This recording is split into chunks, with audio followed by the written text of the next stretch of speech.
I never thought a single message could change the direction of my life, but that's exactly what happened one Thursday evening. I was sitting in my apartment scrolling through my dating app with half interest when a new match popped up. Emily. Her profile picture showed a girl with soft eyes, a shy smile, and long brown hair falling over one shoulder.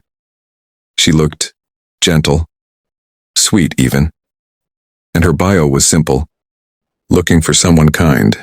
I don't know why, but something about her felt real in a world where everything felt fake. I messaged her. "Hi, I'm Erin, I love your smile."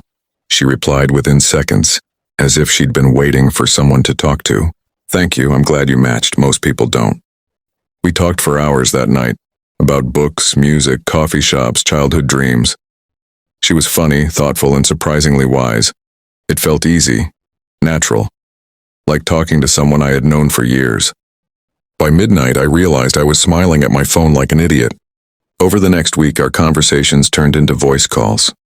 Emily's voice was warm and soft, and she laughed at my dumb jokes like they were the funniest things in the world. I started looking forward to every message, every call. Then finally, after 10 days, she asked, "Do you want to meet?" I didn't hesitate. Of course. She suggested a quiet cafe downtown, the kind of place where the table lamps are warmer than the sunlight outside. The day of the meeting, I arrived early, too early. I kept checking my phone, smoothing my shirt, reminding myself to stay cool. After 10 minutes, I texted, "I'm here, where are you?" Her reply came slowly this time. "I'm coming in, please don't be shocked." That confused me. Shocked? Why would I be? The cafe door opened, and for a second I didn't recognize her. A girl stepped in. Same eyes, same gentle smile.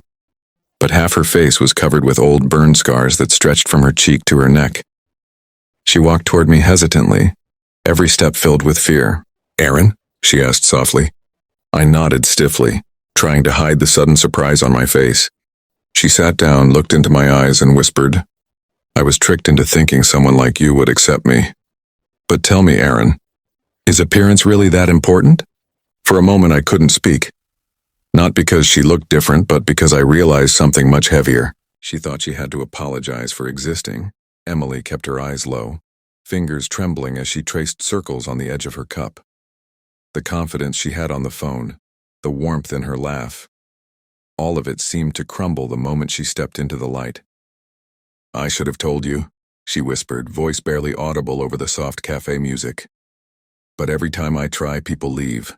They either pity me, or they stare. Or worse." She swallowed hard. "They pretend not to look." I felt a dull ache in my chest. "Emily," I said gently, "I'm not leaving." She looked up, hope flickering for a split second, only to dim again. "You say that now," she murmured. "But everyone says that the first time. They all change once they see the scars." She turned her face slightly, letting the afternoon light fall across the damaged skin. I could see the story written there. Pain, fire, survival. And suddenly her beauty was something far deeper than a face in a picture. "What happened?" I asked softly. Her lips pressed together. "An accident. I was 7, a house fire." She paused, fingers tightening. "It wasn't the fire that ruined my life. It was how people treated me afterward." I leaned in. "Emily, you're still the same person who stayed up with me until 2 a.m. laughing about my terrible coffee addiction." That earned a tiny smile, the first since she arrived. "You really aren't leaving?" she asked again, more fragile this time. "No," I said firmly. "I'm here and I'm listening."